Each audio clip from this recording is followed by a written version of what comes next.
gentlemen. Oh, a bit uncomfortable in this chair. Hello, everybody. Welcome. It's early in the morning, but so happy to be here. First of all, I think we have to thank Maria and Liz for organizing this summit. We needed this summit. I think it was very important that we all meet again and see that we're going back to normal. So for me, I'm very, very happy to be here and to have all of you. I think we're going we want to have a conversation between friends because we're all in different sectors, but very interesting. So it's not going to be a moderator and two. It's three friends having a chat and a conversation. I'm Quique Sarasola, founder of Roommate Hotels and BeMate Apartments, and I'm always interested in disrupting and being different in the business. And I think that's what this really South Summit is, to be disruptive, to be and create new ideas.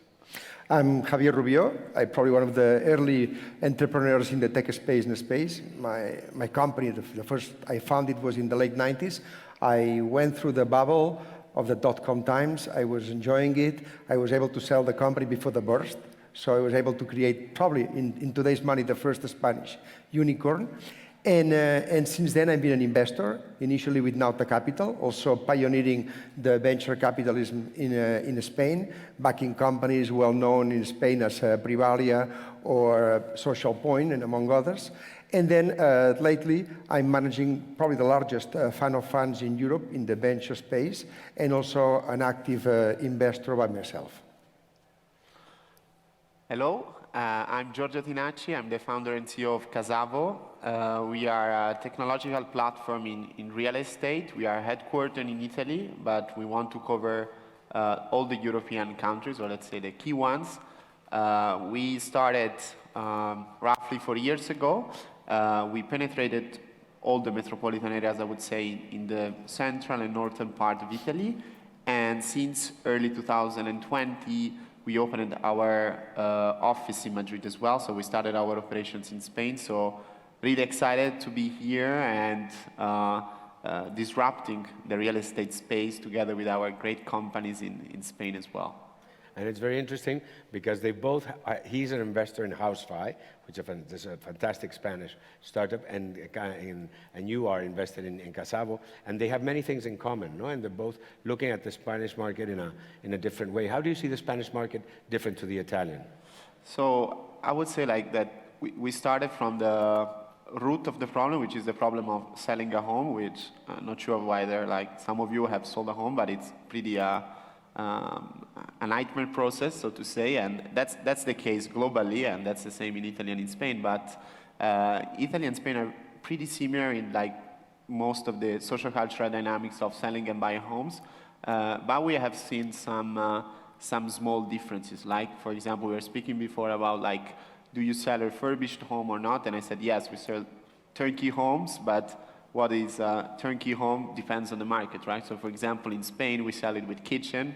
In Italy, people like to have their own large kitchen and to customize it, so we sell apartments without kitchen. So there are some things that you discover and you have to adapt locally really to win the market in the end.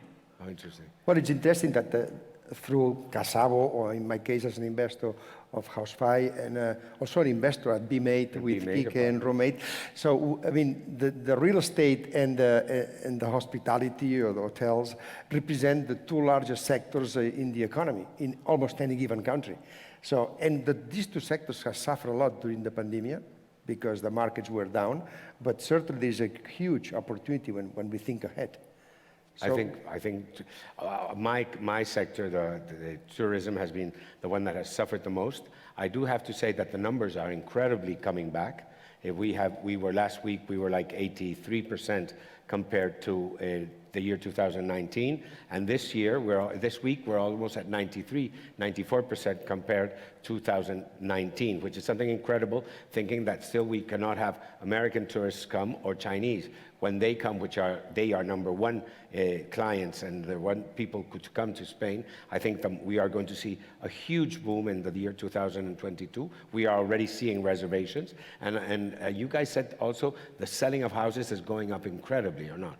Yeah, I think COVID changed things a lot. I think there was like a big moment of uncertainty during the first wave. But what we have seen was essentially two things. So the residential, let's say, demand, so like demand for like living purposes increased dramatically, and I'm sure like Housefly has seen this as well, because the point was that people, the average, let's say, private savings increased, and people like were staying at home more, so they valued like changing the home, or they had different needs. And at the same time, we are living in a moment of extremely low interest environment, which might change in the future, which is giving a lot of liquidity for mortgages, right?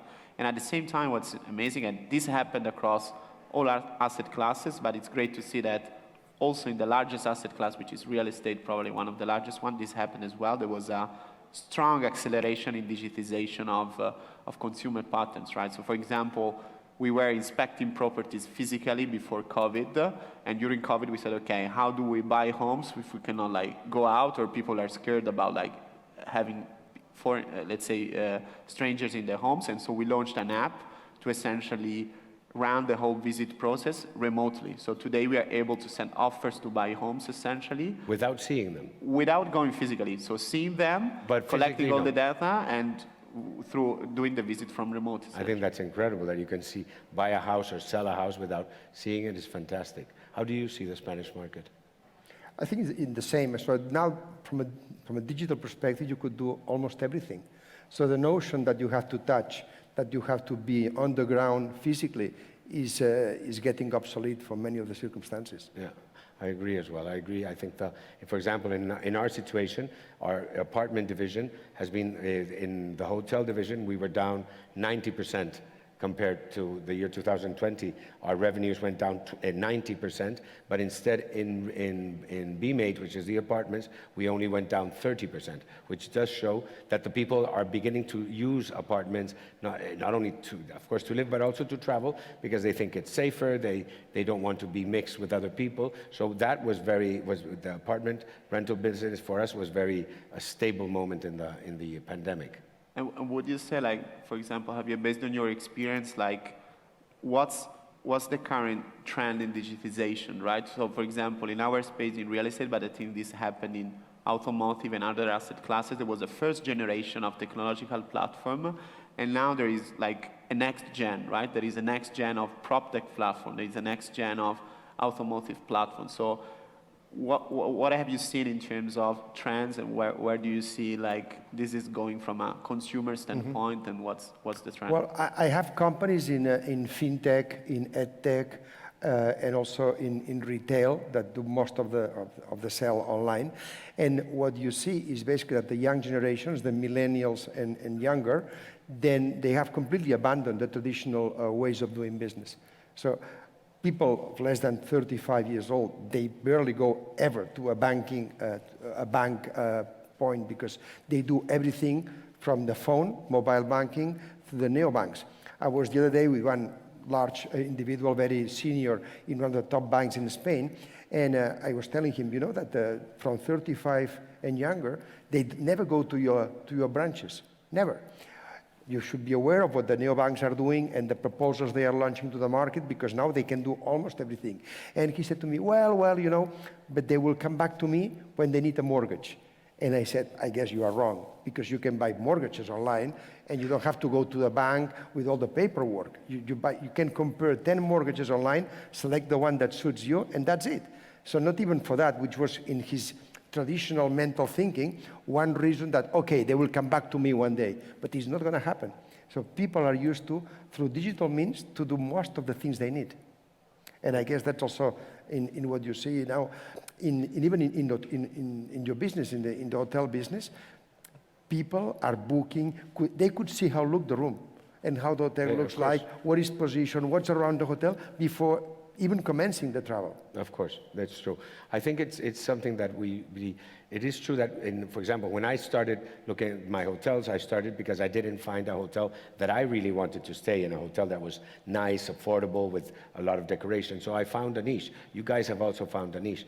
But I think it's important to see that now, I think in the future, always telling people how to begin. For me, one of the best startups in Spain right now, which here Javier is the president, is called Mr. Jeff. Many of you don't know it, but I would like Javier to explain to us the concept of Mr. Jeff, which I think is so brilliant because it's so simple that at the end of the day, it's becoming one of the, I think it will be one of the future unicorns. And tell us a bit about Mr. Jeff, Javier. Well, it's somehow linked to the title of the session, getting to the next level. So Mr. Jeff was founded by Eloy Gomez, a very young entrepreneur from Galicia, but based in Valencia. And his idea was to launch an app where people could buy laundry services to be collected at home, clean, wash, fold, and return it to your house with a very low cost, very cheap, to the point that it wasn't worth for the young people to buy a laundry machine, to buy a dryer, because through an app you have everything. And the services were done by franchises, people in your neighborhood that could provide the service just a few hundred meters from where you live, so that if you want, you can go physically or through an app. He started with laundries, very successful. The company has 1,000 operating laundries in more than 40 countries. And now he's expanding. Jeff is not only Mr. Jeff, that was the laundry. Now he's Fitness Jeff, Beauty Jeff, Relax Jeff for massages, also home, small co-working spaces. Also now he has launched coffee for grab and go. So multi-verticals with the idea very simple. He wants to democratize entrepreneurship. If you are an entrepreneur and you have 50, 60,000 euros, from Valencia, I can give you everything you need. The brand, the know-how, the services you need, the software to run your business, the support to keep improving. In the case of the laundry, I do the routes for you, all the machines at the discounted price because I buy at scale, everything. So we can make you an entrepreneur in a space you like, even if you know very little of that space. And that is done 100% digitally from the offices in Valencia around the world. I know, it's incredible, and they're going into a huge round now. Soon you're going to go. It's touch wood, because the company is in the fundraising process to keep growing and, again, to another next level, but expanding into more geographies. We are now entering very heavily in the US. If you want to be really big, it's very important to have a foot in the US. Yes, you opened your third hotel in New York. I opened with this idea. But in New York, I know, but it's very difficult to open in America. It's very difficult. It is very difficult. Other countries are easier, but in America it's very difficult. It is true that if you don't open in America, you're nobody. I think one of the objectives, for example, in my business in hotels, to have a hotel in New York was one of the main, for any hotelier, it's like the cherry on the pie, the cherry on the pie, no? So, but I think Jeff has gone to Asia. He's gone to. We are Saudi in Europe, but we started in Latin America, everywhere in Latin America, Southeast Asia, Northern Africa, Turkey, Eastern countries. We left for now Europe because the bureaucracy in getting the permits was a bit more complicated. But now it has been solved with the new technology for the laundry machines. And the pandemic, how did it affect you? Well, for certain months in certain countries, everything had to be shut down. Shut down. We were forced to shut down in countries like Colombia, Chile, Mexico for at least 3 or 6 months. Wow. But now they are all reopened and doing services and providing everything. But of course, the market has suffered. There is in these countries the recession, economic recession, but it's ramping up progressively. And in the US, is going like moving. Sorry. We had, during the pandemic, I had 30 hotels. I had to close them all. And we still had to keep on paying rents. We still had to pay Social Security. So for us, it was a drainage. It was a real nightmare. My sector, I think, has been the one has suffered the most. And now we are looking at the end of the tunnel. And you, Jojo? Yeah, I mean, that was for sure. I mean, it was hard for every entrepreneur, for sure, because I mean, it's a moment of uncertainty, and then I mean, you have your beautiful projection and business plan, and you manage the team with stability, and then these things happen, and so you have to manage that complexity and the unknown, right? So I think it was very hard at the beginning to understand, like, okay, what's the impact on the residential market, right? Because real estate has cycles which are really linked to the economy, and so that was something we were very cautious about. But I think we reacted very well as a team. We changed completely our priority. We changed the way we're doing operations, and we actually took the opportunity to show our resilience capabilities in such an event as a sort of a test platform, right? So we were pretty bold, and that paid off, right? For example, like our peers in the US stopped buying homes during that period. We said, maybe we reduce it, but let's buy homes and let's test our pricing capabilities and our capability to manage the uncertainty, and let's see, right? So we have we value a lot failure and mistakes and how we learn from them, and so we took that occasion as a moment to learn. And then residential markets, again, they stopped for a minute, so it was like a sort of like V curve, and then they boomed. So we are really in a bullish market from a residential standpoint at the moment. Let's see how long this lasts, but it's very important for us in a real estate cycle not to get overexcited when things go well and not to be depressed when things are low, right? So, in your business, because you buy the properties and then you refurbish them and you sell them for 3 months. So when the COVID hit, were you hit with a lot of properties? So yeah, as you were saying, like our business essentially, we similar to Housefy, we have a vision to build a technological platform that is able to serve all the needs of home sellers, home buyers, and realtors as well. We started with this approach, so we wanted to provide an alternative way to sell a home, right? So instead of like going through a lengthy process with a lot of inefficiencies and uncertainty, you go to casavo.com, get an instant evaluation with our data platform, and you can click a button and get a cash offer. So in a matter of a week, for example, in Spain, we are able to get to the notary and buy the property, and then we find the final buyer, refurbishing it and adding some value as well. So in some cases, yes, I mean, we had, I think, roughly 80 to 100 million euro in residential inventory in stock. So That was hard. yeah, but I mean, it's fine. I mean, it's part of our business, and I mean, the long-term play is about becoming a market maker that is able to match demand and supply, and so it requires some being battle hardened, so to say, and so that was a great experience. To have enough cash background. Yes. Yeah.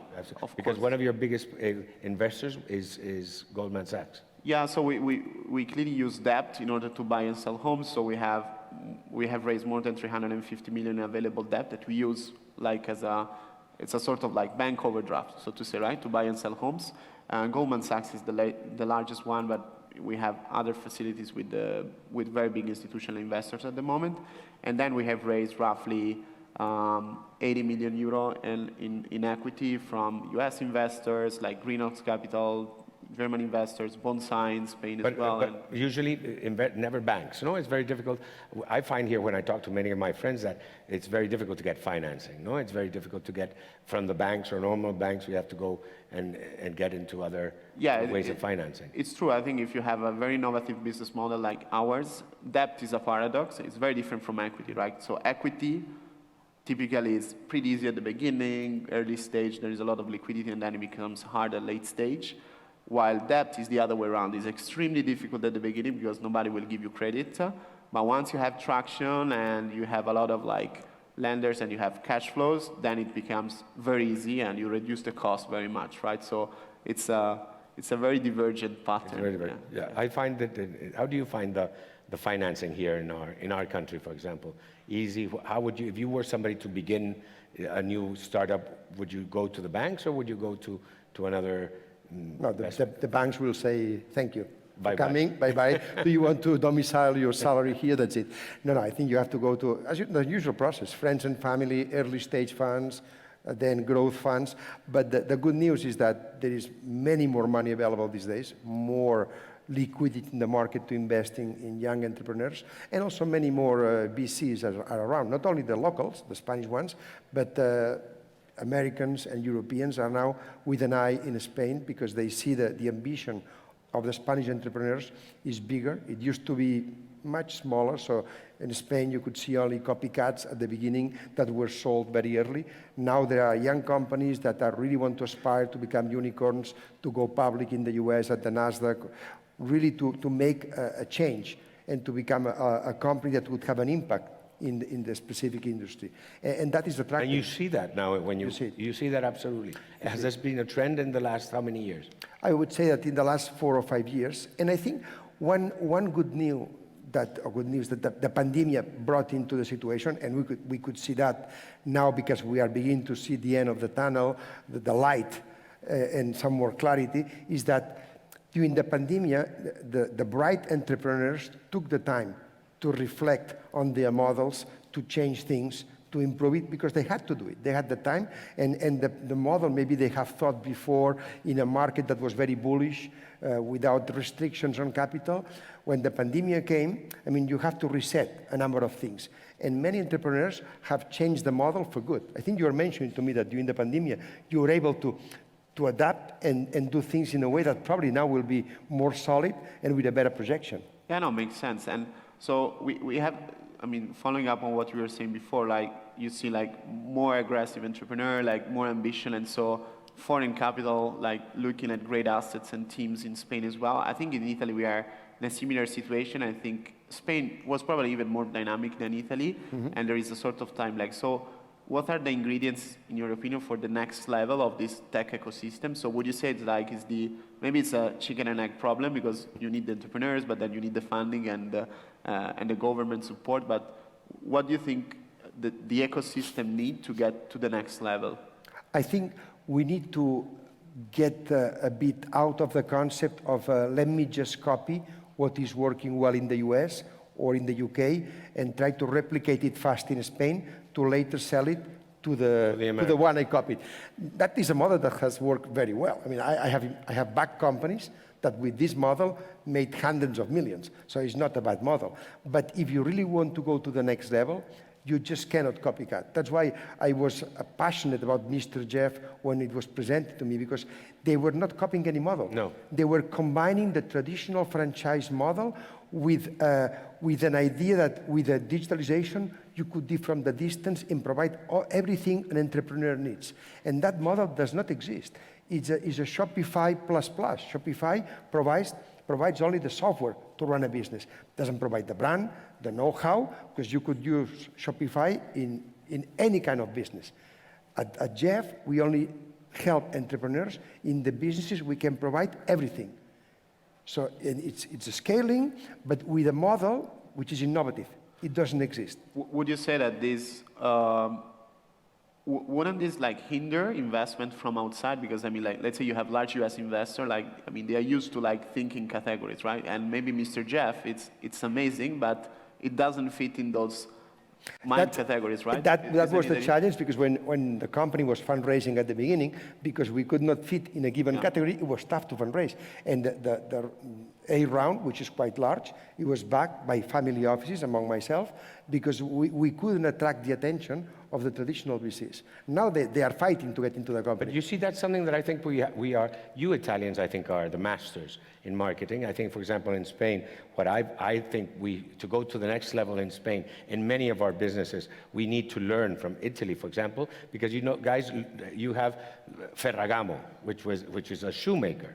We have many shoemakers, but we have not been able to take them up to the top and really marketing. No, you guys are really experts, and your olive oil, for example, we have the same olive oil, but your olive oil is supposed to be better, although I think our olive oil is better. But I mean, so this kind of thing, I think we really should learn. In my sense, I think getting to the next level is, of course, it's what you're saying, but I think in this atmosphere, in this new ways of South Summit helps a lot, because we get a lot of publicity and a lot of notoriety with South Summit. But I think in our sense in Spain, looking at my country and being a bit I think we should learn to teach people how to market their products better. And let me just give you an example.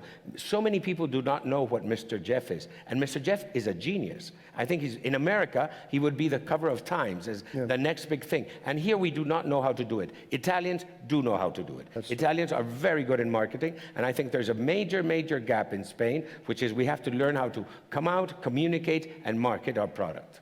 Yeah, I mean, I don't know, probably it's because like we always see like the half empty glass when but I think actually we learned a lot from our like few Spanish operations over the last 18 months, and I think like what I have seen versus Italy on the other side, the positive front, is that there is a digital readiness, especially in consumers, which is very different from Italy, and it makes a lot of sense, and there is a lot of like willingness to innovate, experiment things, right? Like even from traditional players that we haven't seen in Italy, and this is great. And I think the mindset of people also understanding like the potential of the ecosystem is different, right? So I graduated, for example, like a few years ago, like 2015. Don't tell us. And I remember we did too. back then, like founding a startup or like going to work for a startup was not like, I have a business background, was not like something like prestigious, right? You wanted to go to work for an investment bank or for consulting, etc. And now this is changing. So my personal view on how to get to the next level of this ecosystem is like the mindset and the cultural change that we have to stimulate from different fronts, right? Because in the end, yes, we are all building great digital businesses, but technology is built by people, so it's a business of people, right? So you need to have that kind of mindset and make sure that the talents really understand the opportunity to enter and be part of this change, so to say. So I think that I very much share what Javier was saying before about the fact that you need to have that level of ambition, right? So I think like Italy, for example, is a country full of small and medium enterprises that are so totally fine, like staying small and reducing the level of ambition. I think there is a lot of value in taking risk and go bold and try, and then if you fail it, I mean, you learn from it and you do the next thing. And this I think the new generations are seeing that they don't want to become bankers or lawyers. Now they want to become startups and they want to do things. I mean, I think, but we do have to, from the public side, I think we do have to help them have more easier way to find financing, easier way to get in contact, networking. A boy who's in a little town in the middle of Spain, how does he know to what VC, how to do? I think we should help this all between all of us to make this more notorious, easier, and much more marketing and communication, because we are the future. We are what is going to come in the next generations, and we're going to give work to most of the workforce is going to come through us, because the banks are going to be smaller. They're going to be more online. So we do have to help, and we have to be more out there. I think we need more people to say, listen, we have extra very good companies. We come work, think, and let's make our ecosystem grow, because we are the future. And the opportunity is there. And then now we have local references, unicorns. In Europe, Yes. Spotify, Klarna, or in Spain, Globo, Cabify, and even very soon, I hope Travelperk and others will be successful. And the young entrepreneurs have close references to follow. And the next unicorn is going to be my new brand, which is going to be Love Hotels, Loved by Hours, so you are all invited. And thanks to this, we are closing the panel. Okay. And next time, we will come to our hairdresser, and we will all come, the three of us, with no hair. Gentlemen, thank you very much. And I think our time is up. Right. So thank you. Thank you very much.